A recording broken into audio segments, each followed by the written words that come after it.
देखिए सर, ये सब क्लियर है सर। मैं ऑलरेडी स्टडी कर चुका हूँ मनोज जी।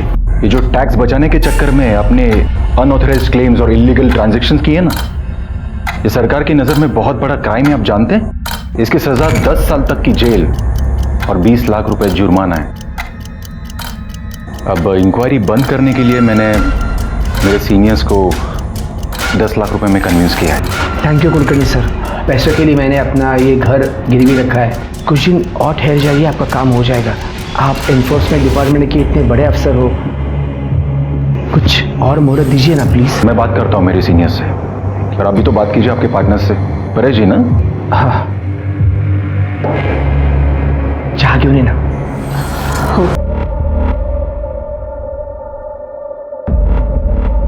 मनोज जी, आपकी बेटी वैष्णवी कहाँ है? वो दिखाई नहीं दे रही। बहुत खूबसूरत है वो अपने दोस्त के घर पर गई है, कल आ जाएगी। सॉरी टू से मनोज जी, पर आपको बिजनेस करना नहीं आता। याद रखिए, प्रॉफिट और लॉस के बीच में, बिल्कुल बीच में एक बहुत ही थिन लाइन होती है जिसे कॉम्प्रोमाइज कहते हैं। खैर, आपकी ये चाय तो मैं बाद में पी लूंगा। Thank you.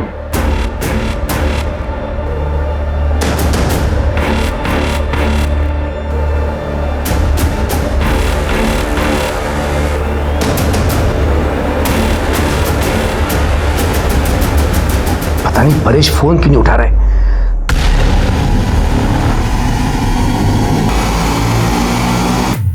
नमस्कार, मैं सोनाली कुलकर्णी आपका स्वागत करती हूँ क्राइम पेट्रोल सतर्क के इस नए अध्याय में।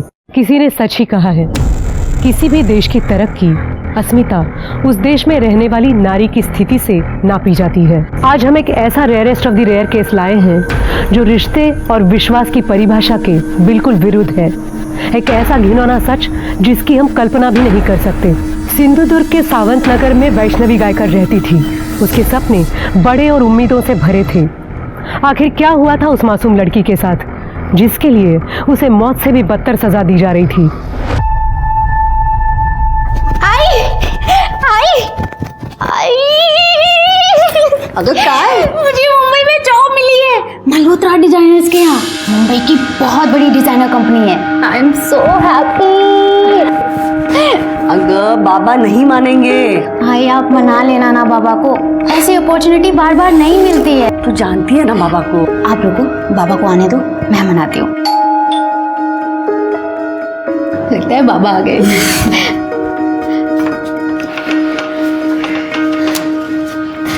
हाँ हाँ, आज भेज देंगे आज। नमस्कार। हाँ हाँ, थैंक यू।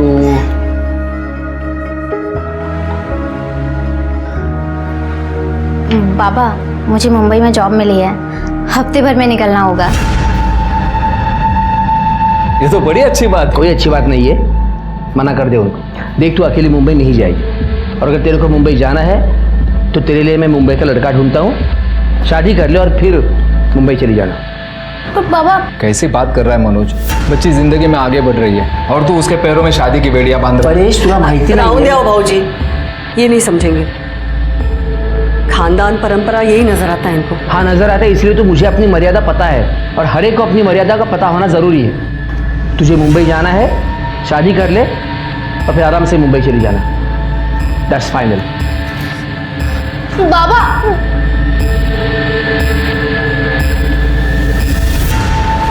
तुम्हें कल ही मेरे बाबा से शादी की बात करने के लिए आना होगा। कल? इतना जल्दी? वक्त नहीं है हमारे पास। बाबा, मेरी शादी कहीं और तय कर दें, इससे बेहतर है तुम ही आ जाओ शादी की बात करने। अरे वैष्णवी, मुझे कोई प्रॉब्लम है ही नहीं, बस सिर्फ दादा को मनाना पड़ेगा। तुम मेरे लिए इतना नहीं कर सकते? ये भी कोई पूछने की बात है? तुम्हारे लिए तो अपनी जान भी हाजिर है।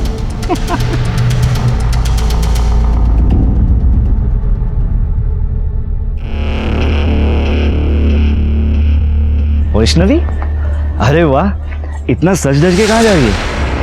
कहीं जा नहीं रही हूँ, ऋषि आ रहा है अपने भाई के साथ घर पे शादी की बात करने के लिए, उसी का वेट कर रही हूँ। खैर विपिन, हम दोनों ना दोस्त हैं, एक ही कॉलोनी में रहते हैं। ये प्यार व्यार के चक्कर में ना हमारी दोस्ती मत खराब कर। हाँ हाँ, ज़्यादा लेक्चर मत दे। All the best.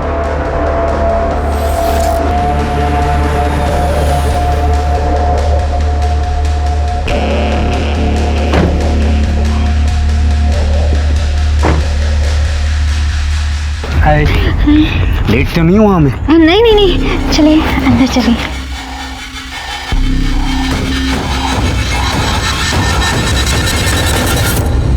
मनोज भाऊ, परेश भाऊ, पहले हमारे बीच जो कुछ भी हुआ उसे भूल जाते हैं। ये दोनों एक दूसरे से बहुत प्यार करते हैं, शादी करना चाहते हैं। वैसे मेरा भाई ग्रेजुएट है, एड एजेंसी में काम करता है, अच्छा खासा कमा लेता है। खुश रखेगा आपके बेटी को। सीधा साधा है मेरा भाई। सीधा साधा? तो तुम्हारा ये सीधा साधा भाई पड़ोस में रहने वाली कॉलगर्ल योगिता के पास क्या कर रहा था? परेश, क्या बोल रहे तुम?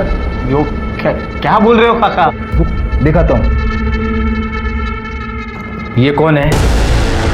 तू ही है ना? देख ले, तुम्हारा सज्जन भाई। बगा।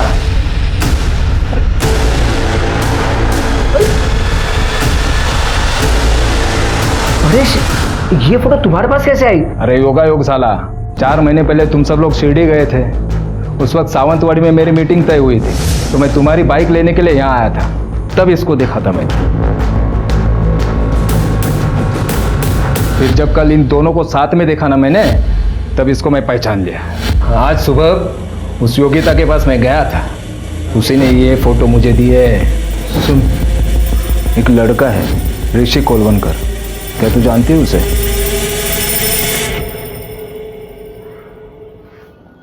यही ना,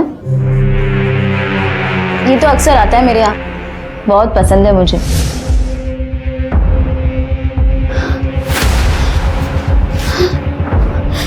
वैष्णवी, वैष्णवी मेरी बात सुनो। जा, अरे निकल। वैष्णवी, तू निकलेगा या फिर मैं निकालूं यहाँ से तुझे? वैष्णवी, वैष्णवी शांत हो जाओ। देखो, गुस्से से बात बिगड़ जाएगी। बात आगे बढ़ानी नहीं है बाबा। ए, सुना ना तूने? अब कुछ बचा नहीं है। ए अक्षय, इधर आ। बड़ा गुणगान गा रहा था ना इसका, तो सुन, रिश्तेदारी बराबर वालों में होती है, भिखारियों के साथ नहीं। बहुत ज्यादा बोल रहा है तू। जान से मार दूंगा मैं तुझे, याद है? मुझे जान से मारेगा? मुझे जान से मारेगा? अरे रुक जाओ, रुक जाओ। अरे दादा, अरे परेशान तू नहीं, शांत हो दादा, शांत हो। दादा, दादा, दादा, दादा सॉरी, ये सब मेरी वजह से। रुक, रुक, इधर ही रुक। तू रह गटर में, वही की पैदाइश है ना तेरी। परेश काका बिल्कुल सही कहते हैं, मेल जोल हमेशा बराबरी वालों में होता है। चल तू निकल। तेरी तो नहीं बात छोड़ूंगा नहीं इसे। चुपचाप दादा, बैठ, गाड़ी में बैठ।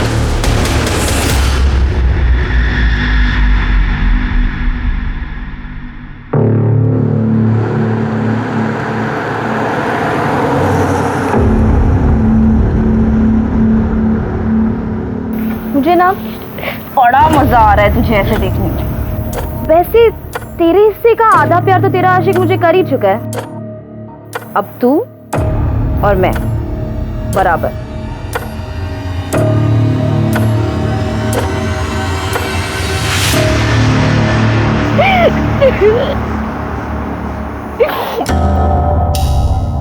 I'm so sorry काका, मेरी वजह से आपको इतना सुनना पड़ा। अरे कुछ नहीं, उसकी बातों को तू दिल पे मत ले, वो कुछ नहीं करने वाला।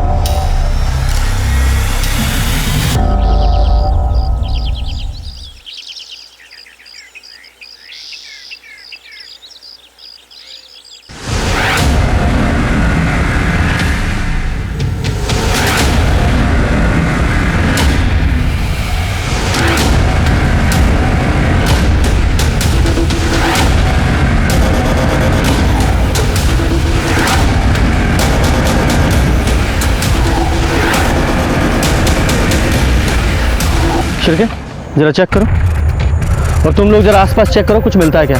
सर, इसके सर पे काफी गहरी चोट है, बॉडी पे और कहीं कोई स्ट्रगल का निशान नहीं है।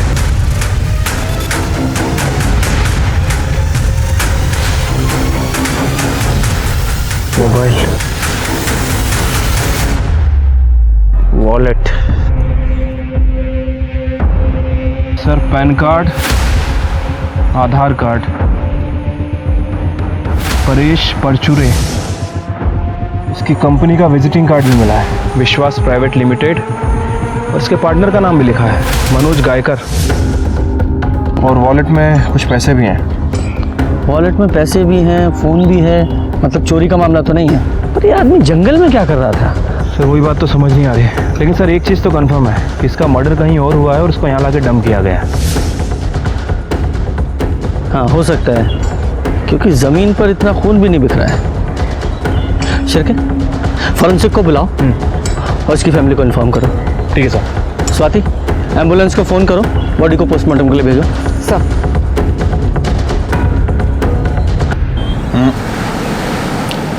वक्त बहुत कम बचा है आपके पास मनोज जी। देखिए फिर क्या है ना, ये केस अगर मेरे हाथ से निकलकर मेरे सीनियर के पास चला गया ना, तो फिर मैं भी कुछ कर नहीं पाऊंगा। कुलकर्णी सर, मैं कोशिश कर रहा हूँ। तो थोड़ी सी कोशिश आपकी बेटी वैष्णवी को भी करने दीजिए। क्या है, धंधे में एक दूसरे की मदद करना ही तरक्की का तरीका होता है। और आपकी बेटी वैष्णवी तो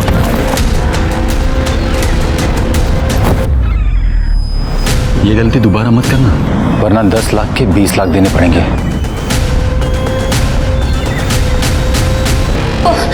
परेश, परेश, परेश उठा ना। क्या क्या? परेश का खून हो गया? अरे देवा, कैसे? परेश जी को आप कैसे जानते थे? अरे सर, वो मेरे भाई जैसा था। एक्चुअली हम दोनों की एक छोटी सी कंपनी है। हमारे एरिया के काफ़ी सारे लोग दुबई में रहते हैं। वो वहाँ से पैसे भेजते हैं और हम उन पैसों को इंडियन करेंसी में कन्वर्ट करके उनके घर वालों को देते हैं 2% कमीशन काट कर। हमने सुना है कि आप दोनों पार्टनर्स के बीच में कुछ अनबन चल रही। हाँ, छोटे मोटे प्रॉब्लम्स तो होते ही रहते हैं ना पार्टनर्स के बीच में, और उसकी वजह थी सर। एक्चुअली परेश को सट्टा खेलने की आदत थी और इसकी वजह से अकाउंट से काफ़ी सारे पैसे उसने निकाले थे। बस उसकी वजह से बहुत नुकसान सहना पड़ता था। तो इस वजह से तुमने अपने पार्टनर की जान ले ली? सर मैंने परेश को नहीं मारा, आप विश्वास कीजिए सर। एक मिनट। हाँ पूजा बेटा, वैष्णवी को जल्दी घर भेज देना। हाँ। क्या? लेकिन उसने तो कहा था वो तेरे घर जा रही है। ठीक है, थांबा एक मिनट।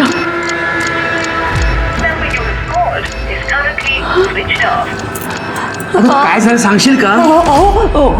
वैष्णवी पूजा के घर में नहीं गई। तू वैष्णवी को फोन लगाओ ना। ओह लाओ ना फोन, उसका फोन स्विच ऑफ आ रहा है। क्या हुआ? ये वैष्णवी कौन है? साहब वो हमारी बेटी है हमारी। क्या हुआ है, डिटेल में बताइए। वो कल ना साले एलमी बोल तो। मैं पूजा के घर जा रही हूँ। हम दोनों को एक ही असाइनमेंट मिला है, उसे पूरा करने। अच्छा, वो रात को लेट हो जाएगा तो मैं वहीं रुक जाऊंगी और सुबह 11 बजे तक वापस आ जाऊंगी। बाबा से पूछ। बाबा जाऊँ? ठीक है, अपना स्कूटर लेके जाना। पर वो तो खराब पड़ा है। मैं रिक्शा से चली जाती हूँ, 50 मिनट की दूरी पर ही है उसका घर, मानिक नगर में। ठीक है, संभाल के जाना पड़ा। ठीक है, होगा।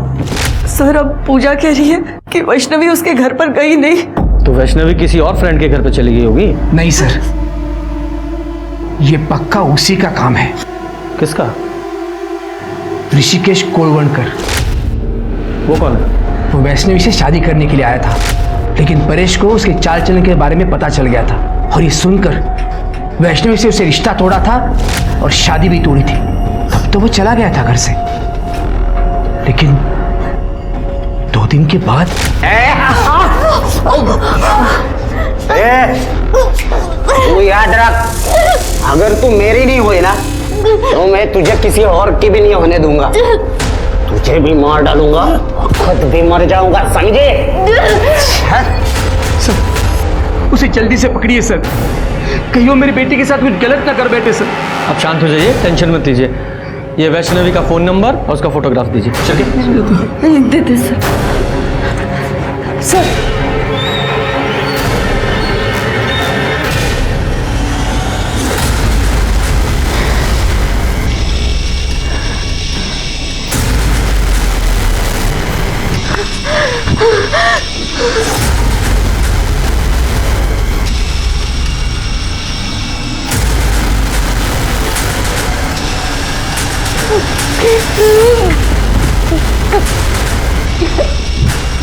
कपड़े उतार।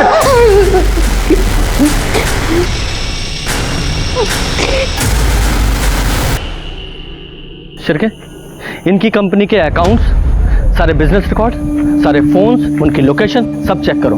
देखो, बिजनेस में कोई किसी का सगा नहीं होता, सब एक दूसरे से फायदे के लिए मतलब रखते हैं। इन दोनों की पूरी करनी चाहिए मुझे। ठीक है सर। वैसे इस वैष्णवी के केस का क्या करना है? आप कहें तो उस ऋषि को उठा लूँ? हाँ उठाओ, लेकिन मुझे लगता है कि ये दोनों मियाँ भी झूठ बोल रहे हैं। झूठ बोल रहा है? एक तरफ तो कह रहे हैं कि इनकी बेटी वैष्णवी अपनी किसी पूजा नाम की फ्रेंड के साथ असाइनमेंट करने के लिए गई थी, और दूसरी तरफ ये भी बोल रहे हैं कि उसे ऋषि ने गायब किया है। अब ये बताओ, इनकी बेटी वैष्णवी खुद घर पे बोल के गई थी वो अपनी किसी फ्रेंड के साथ सारी रात रुकने के लिए जा रही है। क्यों? इसका एक ही मतलब निकलता है कि वो अपनी मर्जी से ऋषि के साथ भागी है। हो सकता है सर।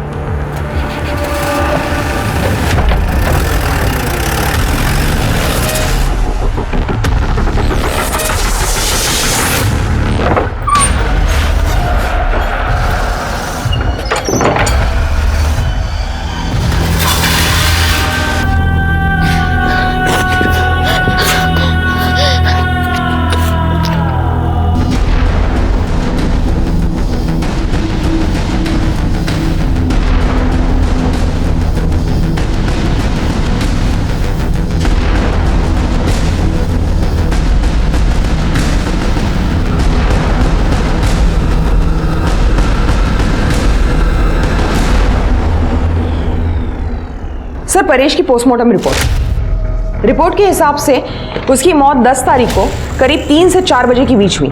उसका सर दीवार पर पटक कर उसे मारा गया। सर, उसके सर पे सीमेंट और रेत के ट्रेसेस मिले हैं। इसका मतलब ये कंफर्म है कि परेश को कहीं और मारा गया और बाद में उसकी बॉडी को जंगल में ले जाकर डंप कर दिया गया। Yes sir. सर, जैसे आपने कहा था, मैं ऋषि के घर गई थी। वहां मेरी बात उसके बड़े भाई अक्षय कोलवनकर से हुई। ऋषि तर गोवा गया है। क्यों? उसका वो एड एजेंसी का मीटिंग होता है, अक्सर जाया करता है। क्या मैडम, इतनी पूछताछ क्यों हो रही है? वैष्णवी अपने घर नहीं गई है 2 दिन से। वैसे मेरे भाई का उसके साथ कोई बातचीत नहीं होती है, हमारा कोई वास्ता नहीं है उनसे। ऋषि का नंबर दो। हाँ, 9821। सर, मैंने उसे कॉल किया था, लेकिन उसका फोन स्विच ऑफ है। शायद आपका शक सही है, ऋषि और वैष्णवी साथ में भागे हैं। इस ऋषि का फोन सर्विलेंस पे डालो। अगर ये गोवा कंपनी के काम से गया होता तो उसका फोन स्विच ऑफ क्यों होता? उसकी कंपनी में जाकर जरा पता करो। सर, परेश के कॉल रिकॉर्ड। सर, इसका फोन नाना साहब चौक के पास ही आके बंद हुआ था और यहाँ से 5 किलोमीटर दूर जंगल में इसकी बॉडी मिली। शिरके, एक काम करो, नाना साहब चौक का जो सीसीटीवी है उसकी फुटेज चेक करो 10 तारीख को 1 बजे से 4 बजे के बीच की। देखो सीसीटीवी फुटेज में परेश के साथ कोई और दिखाई देता है क्या? ठीक है सर। सर, एक और बात, ये परेश और मनोज की विश्वास प्राइवेट लिमिटेड के बैंक स्टेटमेंट। सर, कमाल की बात है कि इस कंपनी में 4 महीने से कोई भी ट्रांजेक्शन नहीं हुआ, और जब मैंने इस कंपनी के रेगुलर कस्टमर से बात की तो उन्होंने भी इस कंपनी के बारे में कुछ अजीब बात नहीं कही। लेकिन जब मैंने रिकॉर्ड चेक किए तो सर पता चला कि मनोज और परेश के खिलाफ आदर्श नगर पुलिस स्टेशन में फ्रॉड का केस फाइल हुआ था। किसने फाइल किया था? सर, अक्षय ने, ऋषि का बड़ा भाई। और सर, ये अक्षय एक 3 स्टार होटल में एडमिन में काम करता है।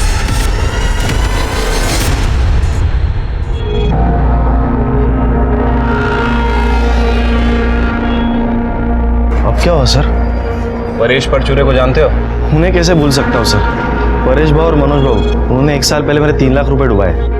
कैसे? सर, मैं पहले दुबई में काम किया करता था, तब मैं विश्वास प्राइवेट कंपनी के थ्रू घर पे पैसे भेज दिया करता था। तब वो 2% कमीशन लिया करते थे सर। फिर मेरी कॉन्ट्रैक्ट खत्म हुई, मैं घर पे वापस आया। फिर मैंने कैलकुलेशन की सर, उन्होंने 3% से कमीशन लिया था। 3 साल 1% ज़्यादा, मतलब थोड़ा थोड़ा अमाउंट करके 3 लाख रुपए हो गए थे सर। मैं उनसे बात करने के लिए उनके घर पे चला गया। तेरा कोई पैसा नहीं है हमारे पास। देखो परेश भाऊ, मुझे पैसों की जरूरत है, मुझे मेरा पैसा दे दो प्लीज। कौन सा पैसा? तेरी जॉब जाने का फ्रस्ट्रेशन यहाँ आके मत निकाल। चल चल निकल यहाँ से। परेश भाऊ देखो, हाथ में रहो आप, गुस्सा मुझे भी आता है। क्या कर लेगा तू? अरे क्या कर लेगा? गली का कुत्ता है, कुत्ता। परेश, मत क्या कर रहा है? चल निकल यहाँ से। चल परेश भाऊ, बात तो चल। सर, तब मैंने आदर्श नगर पुलिस स्टेशन में कंप्लेंट भी लिखवाई थी, लेकिन उसका आगे कुछ हुआ नहीं। ये मनोज और परेश ने तेरे पैसे डुबाए तो तूने परेश को रास्ते से हटा दिया? नहीं नहीं सर, वो तो 1 साल पहले की बात है। मेरी अच्छी खासी जॉब चल रही है सर यहाँ पे। एक बात बता, तुम लोगों में इतनी कहा सुनी हुई है, फिर भी तू वो मनोज की बेटी वैष्णवी का हाथ मांगने गया तेरे भाई के लिए। सर मैं जितनी नफरत उनसे करता हूँ ना, उससे कई ज़्यादा प्यार मेरे भाई से करता हूँ सर। उसकी खुशी के लिए मैंने मेरा मन बदल दिया सर, लेकिन उन लोगों का नहीं बदला।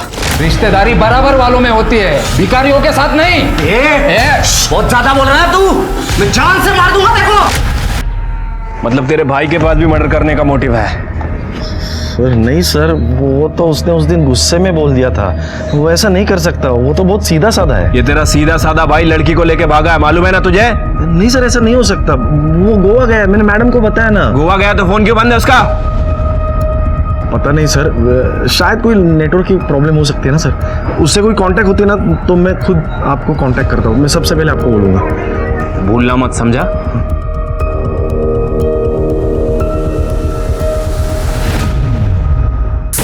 ये परेश की मौत 10 तारीख को और उसका फोन नाना साहिब चौक पे शाम को 4 बजे बंद हुआ, और उसी तारीख को वैष्णवी अपने घर से गायब हुई, और 10 तारीख को ये ऋषि भी गोवा का झूठा बहाना बनाकर अपने घर से निकला, और बाद में परेश की बॉडी हमें मिली। सर हो सकता है कि ये ऋषि और वैष्णवी एक साथ भागे हों और परेश ने उन्हें देख लिया, फिर ऋषि और परेश का झगड़ा हुआ हो और ऋषि ने परेश का मर्डर कर दिया। हाँ, पॉसिबिलिटी तो है, क्योंकि 10 तारीख को 1:30 बजे से 2 बजे के बीच में वैष्णवी ऋषि दोनों का फोन अपने अपने घर पे स्विच ऑफ हुआ। मतलब उन्हें पहले से पता था कि उन्हें कब और कहां मिलना है और कहां जाना है। हाँ सर, कॉल रिकॉर्ड्स के हिसाब से 5 से 10 तारीख के बीच वैष्णवी और ऋषि में अक्सर कॉल्स हुए। इसका मतलब है दोनों में सुलह हो चुकी थी। शिरके, एक काम करो, ऋषि और वैष्णवी के फोटोग्राफ्स आसपास के सभी पुलिस स्टेशन में सर्कुलेट करो, बोलो जहां भी दिखे तुरंत अरेस्ट करें। ठीक है सर।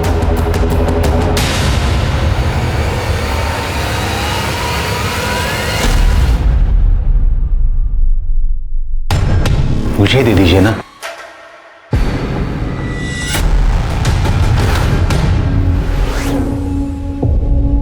वाह,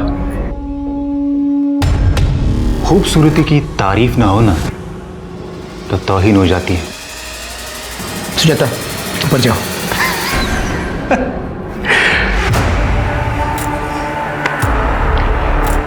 एक डील करते हैं ना मनोज जी, आपकी बेटी तो भाग गई, उसकी जगह पे आप अगर इन मोहतरमा को मेरे पास भेज दो। कुलकर्णी सर, वो बीवी है मेरी, ये कहने लो और चलते बनो। मुझे भी कैश चाहिए, 10 लाख, और वो भी 2 दिन में।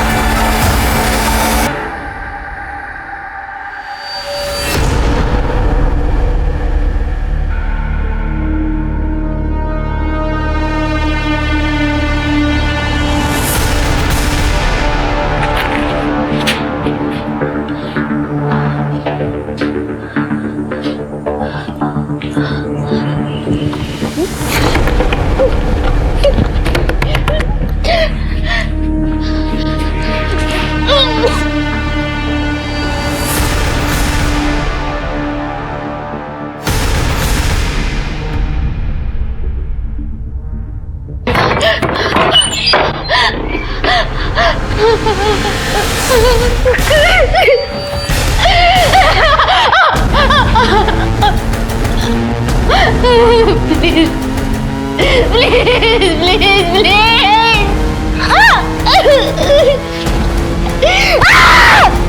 तमाम कोशिशों के बाद भी पुलिस परेश के कातिल तक नहीं पहुंच पा रही थी, और दूसरी तरफ वैष्णवी पर अत्याचार और शोषण बढ़ता जा रहा था। पुलिस वैष्णवी को ढूंढने की हर मुमकिन कोशिश कर रही थी, लेकिन उनके हाथ कोई कामयाबी नहीं लग रही थी। फिर अगले दिन कुछ ऐसी घटना घटी जिसने पुलिस को सिर्फ हैरान ही नहीं बल्कि सोचने पर भी मजबूर कर दिया।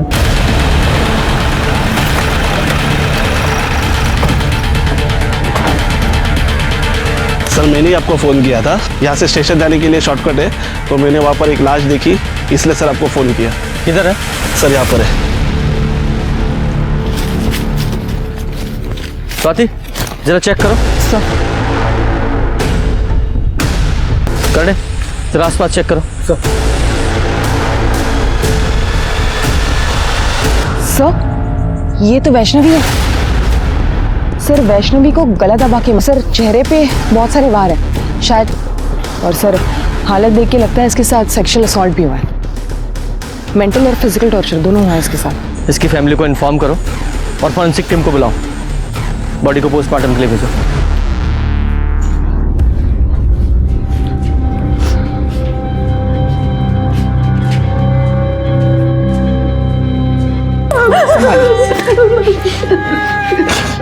विपिन ने मारा है इसको।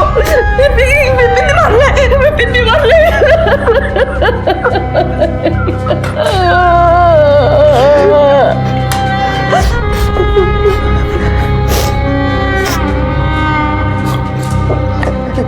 सर, वो विपिन हमारे एरिया में ही रहता है।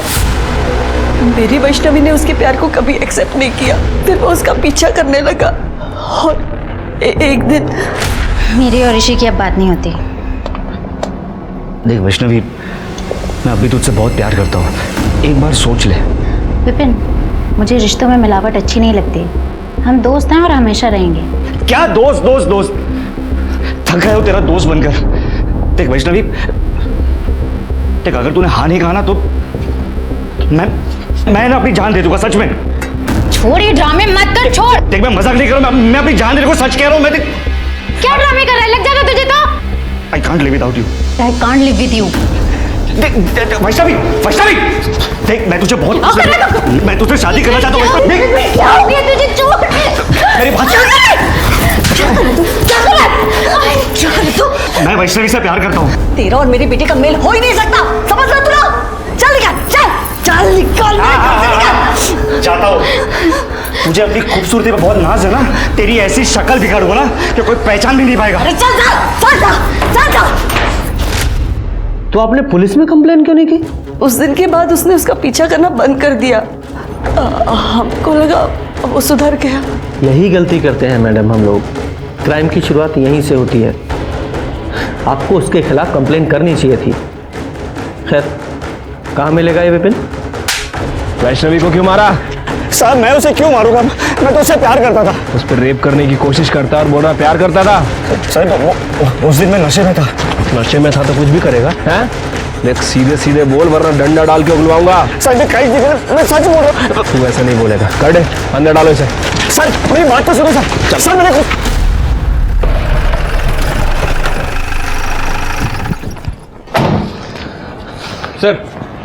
सर हमने विपिन को उठा लिया है और सर ये वैष्णवी की PM report.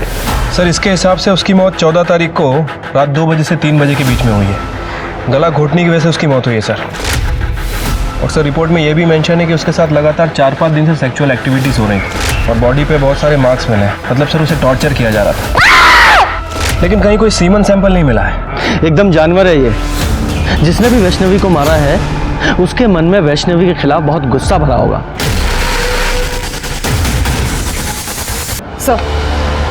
Sir Azad Nagar police station record के हिसाब से वैष्णवी और सुजाता ने योगिता नाम की कॉल गर्ल के खिलाफ कंप्लेन लिखवाई थी। क्या कंप्लेन लिखाई थी? सर रेसिडेंशियल एरिया में ये योगिता जिस्म फरोशी का बिजनेस करती थी। 2-3 बार पहले भी ये योगिता वुमेन ट्रैफिकिंग के लिए अरेस्ट हुई है। बुलाओ इस योगिता को। सर वो वैष्णवी और सुजाता ने मेरी झूठी कंप्लेन की थी। मैं कोई धंधा वंदा नहीं करती सर। अच्छा, बेवकूफ समझाया मैं। पुलिस बिना वजह किसी को अरेस्ट नहीं करती, समझी? हमें क्यों लेकर चल रहा है? चल बैठ।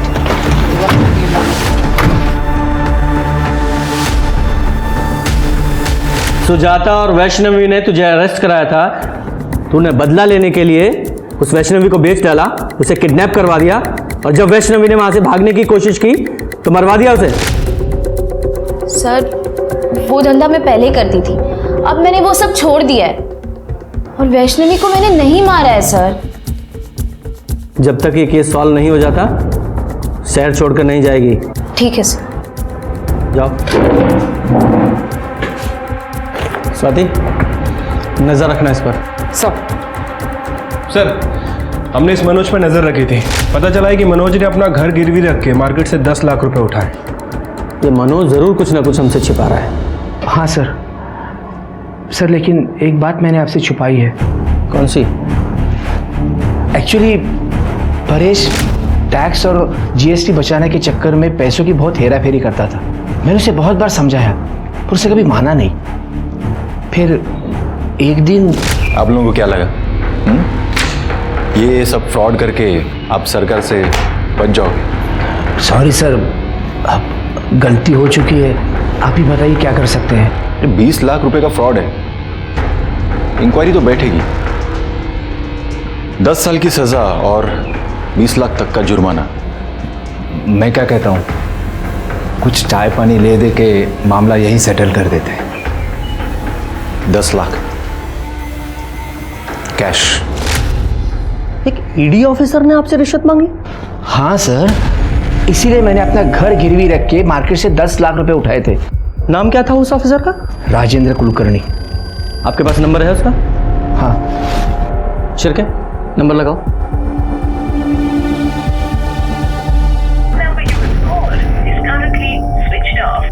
सर इसका फोन बंद आ रहा है। आजकल ईडी में शार्दुल दलवी है ना, उन्हें फोन लगाओ और इस राजेंद्र के बारे में पता करो। ठीक है सर। और मनोज जी, आपको पता है ना, रिश्वत देना और लेना दोनों अपराध हैं। मुझे पता है सर, लेकिन मैं बहुत डर गया था। बाबा, मैं मार्केट जाके आती हूँ। हाँ, संभालो जा।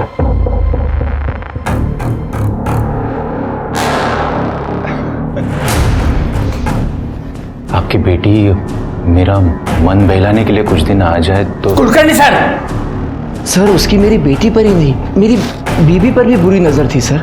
इसलिए सोचा कि उसके सारे पैसे उसको देकर मामला खत्म कर दूं बस। मनोज जी, ये बात आपको हमें पहले बतानी चाहिए थी, यहां तक नौबत नहीं आती। सर दलवी साहब से बात हुई है। उनका कहना है कि ईडी में राजेंद्र कुलकर्णी नाम का कोई भी ऑफिसर नहीं है। क्या? और सर विश्वास प्राइवेट लिमिटेड नाम से कभी भी कोई इंक्वायरी नहीं निकली। सच में? मतलब ये आदमी फेक ईडी ऑफिसर बनकर लोगों को ठग रहा है। शिरके, इस नंबर को ट्रैक करो। इस नंबर की सारी कॉल लोकेशन और कॉल रिकॉर्ड चाहिए मुझे। मनोज जी, आप इस सो कॉल्ड ईडी ऑफिसर को तो अच्छे से जानते ही हैं, चेहरा कई बार देखा आपने। हाँ सर। स्केच बनवाओ। सर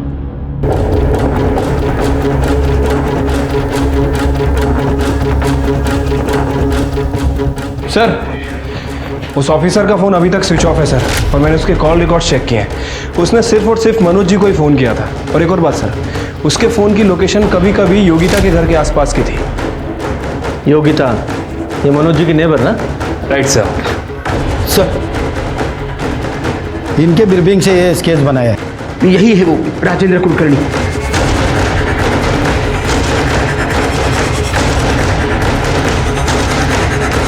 देखो, डरो मत, बताओ यही था? हाँ सर, ये एक बार आया था। ये योगिता, ये अपना पुराना दोस्त है, इसे मजा आना चाहिए।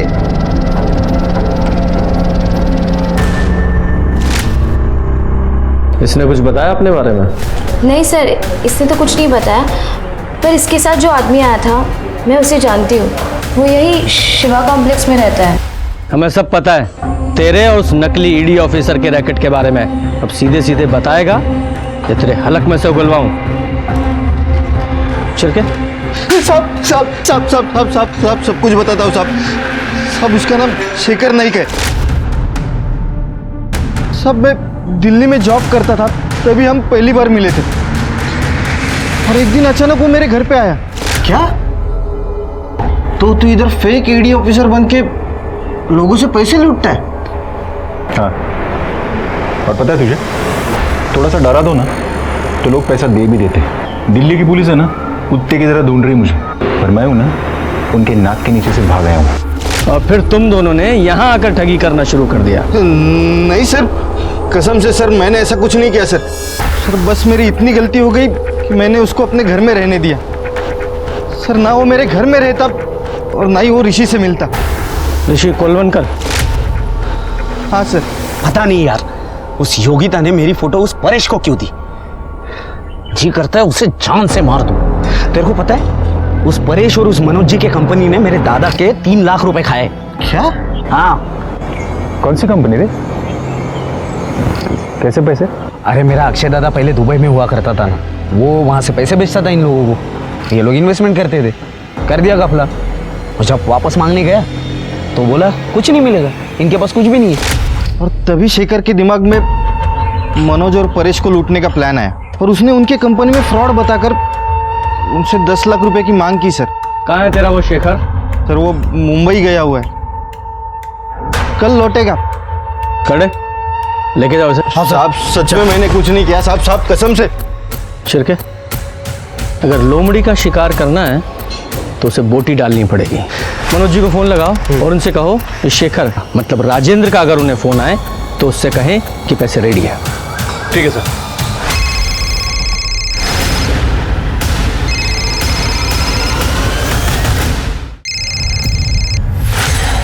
हाँ कुलकर्णी सर। पैसे का बंदोबस्त हो गया? हाँ बंदोबस्त हो गया है, आप आ जाइए पैसा लेने के लिए। नहीं, पैसा तुम लेके आओगे कल शाम 4 बजे बीच रिसोर्ट।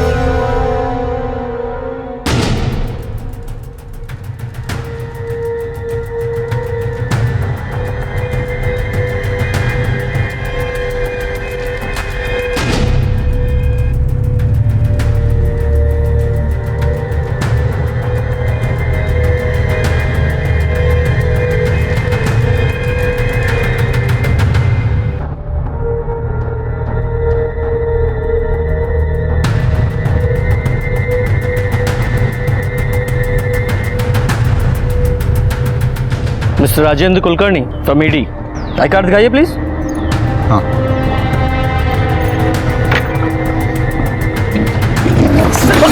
देखो किधर जा रहा है, चलो किधर। दिल्ली में तुझ पर फ्रॉड के कई केसेस हैं, लेकिन यहां पर तुझ पर फ्रॉड के साथ साथ मर्डर और रेप के चार्जेस भी लगेंगे। सर मैंने ना वो परेश को मारा है, ना मैंने वैष्णवी का खून किया है। ये तो इतनी आसानी से नहीं कुछ उगलेगा, हमसे मेहनत करवाएगा।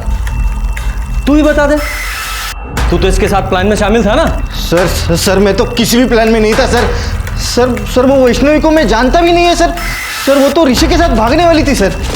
भाई मैंने वैष्णवी को मना लिया है। भाई कब है शादी? नहीं ना यार, यही तो प्रॉब्लम है, उसके घर वाले नहीं मान रहे। लेकिन अक्षय दादा ने बोला है कि तुमको भाग के शादी करनी चाहिए, और इसके लिए हम लोग परसों भाग रहे हैं। अक्षय दादा हमारे रहने का वगैरह सब बंदोबस्त कर रहा है। ऋषि की तुमसे कब बात हुई थी? सर वो कुछ 8 तारीख को। और 8 तारीख को ऋषि ने तुमसे कहा था कि वो 10 तारीख को वैष्णवी के साथ भागने वाला है। हाँ सर। वैष्णवी के साथ साथ 10 तारीख को वो परेश भी गायब हुआ था। शिरके, इस अक्षय ने हमसे झूठ बोला है कि ऋषि गोवा गया हुआ है। इस अक्षय पर नजर रखो, क्योंकि उसका झूठ सबूत के साथ उसके सामने रखेंगे।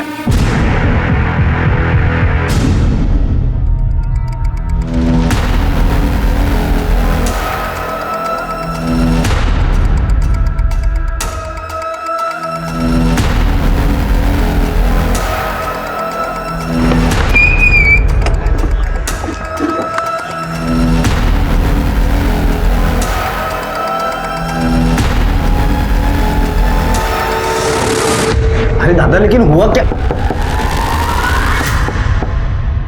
कौन देख? हाँ मैं देखता हूँ।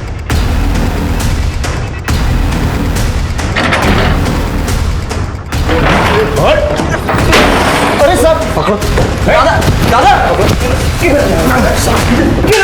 अरे साहब क्यों? तुम दोनों ने मारा है ना वैष्णवी और परेश को? बोल, वैष्णवी को मारा? क्या बोल रहे हो सब? दादा आपने तो बोला हम लोग दोनों कल मुंबई जा रहे हैं ना, और आपकी उससे बात भी हुई है, वैष्णवी कल यहाँ आ रही है ना दादा। झूठ बोला है तेरे भाई ने तुझसे। 10 तारीख को वैष्णवी तुझसे मिलने के लिए निकली थी, फिर वापस घर नहीं पहुंची, और सीधे 14 तारीख को हमें उसकी लाश मिली। 4 दिन तक उसके साथ ब्रूटली रेप किया गया, और पता है किसने किया? किसने? तेरे सगे भाई ने। और सच बता, शुरू से गुस्सा आ गया था मुझे, मेरे पैसे डुबाए, मेरा और मेरे भाई का अपमान किया। अब इसको 8 तारीख को फोन आया उस वैष्णवी का, उसने बोला कि फिर अपनाएगी इसे, तब मैंने प्लान बनाया।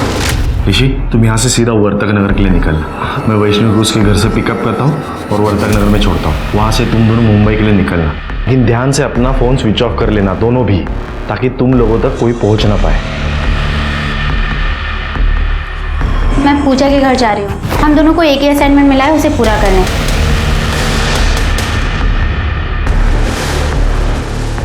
आजा। सुन, अब जब तक मैं ना बोलूं यहाँ से बाहर नहीं निकलना, ठीक है? बैठे, मैं वैष्णवी को लेके आता हूँ, ठीक है?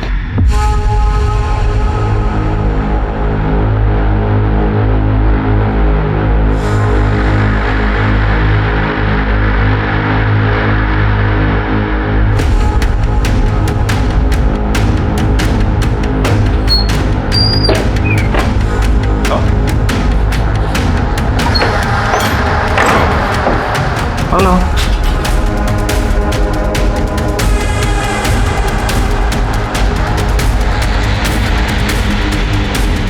दादा, आप कहाँ लेके आए हैं मुझे? ऋषि कहाँ है? ऋषि ना नहीं आने वाला। तुम्हें सबक सिखाने के लिए मैं अकेले ही काफी हूं। तेरे बाप की करतूतों की सजा है ना, मुझे मिलेगा, समझी? अक्षय, काका! क्या चल रहा है तुम लोगों का यहाँ? काका, ये मुझे धोखे से लेके आया है। फिर तो अच्छा हुआ मैं तुम्हारे पीछे आ गया। क्या रे, वो चर्बी चढ़ी है क्या तुझे? तो देखना है मेरे में कितनी चर्बी है। मेरा पैसा डूबाएगा। ऋषि, 10 तारीख को जब वैष्णवी तुझसे मिलने यहाँ नहीं पहुंची तो फिर तू यहाँ क्यों रुका रहा? गया क्यों नहीं यहाँ से? क्योंकि दादा ने मुझसे कहा कि वो जब घर से भाग रही थी तो उसे घर वालों ने पकड़ लिया और उसके घर वाले मुझे ढूंढ रहे, तो कुछ दिन तो मुझे यही छुपे रहना पड़ेगा और वैष्णवी कुछ दिनों के बाद फिर से भागेगी, इसलिए मैं यहाँ रुका था सर। झूठ बोलाया, तेरे भाई ने झूठ बोला तुझसे। बता, क्यों मारा तूने वैष्णवी को? बता। गलती की सजा मिली उसको।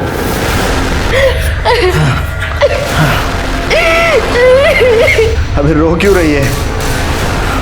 मजे तो तू भी तो ले रही है। तेरी तो फेंक दिया मैंने उसके बॉडी को। मुझे ऋषि ने विपिन के बारे में बताया था। मुझे अपनी खूबसूरती पे बहुत नाज है ना, तेरी शक्ल ऐसी बिगाड़ूंगा ना कि कोई पहचान नहीं पाएगा, समझी? सारा शक उस विपिन पे जाए इसलिए वैष्णवी का चेहरा बिगाड़ दिया मैंने। ब्लेड से वार किया, बिगाड़ दिया उसका चेहरा। दादा, तुमने मुझे इतना बड़ा धोखा दिया, मैं तुम्हें कभी माफ नहीं करूंगा। अब मैं कोशिश करूंगा तुझे उम्र कैद नहीं, सीधे फांसी होगी। लेके चलो इसे। अक्षय कोलवणकर को वैष्णवी रेप केस में आईपीसी की धारा 375 और साथ ही साथ वैष्णवी और परेश के मर्डर केस में धारा 302 के तहत फांसी की सजा सुनाई गई। क्रोध अक्सर हमें गलत निर्णय लेने पर मजबूर करता है। क्रोध से अहंकार पैदा होता है और अहंकार हिंसा को बढ़ावा देता है। इसलिए क्रोधित होने से पहले उससे होने वाले परिणामों के बारे में सोचना हमारी जिम्मेदारी है। अब मैं सोनाली कुलकर्णी आपसे विदा लेती हूँ। फिर मिलेंगे एक नए केस के साथ क्राइम पेट्रोल सतर्क जस्टिस रीलोडेड में। तब तक अपना और अपने परिवार का ख्याल रखिए। आप जानते हैं कि हम सब एक मुश्किल दौर से गुजर रहे हैं। कृपया मास्क पहने, सैनिटाइजर का इस्तेमाल करें और सोशल डिस्टेंसिंग ध्यान में रखें। देखते रहिए क्राइम पेट्रोल सतर्क। जय हिंद।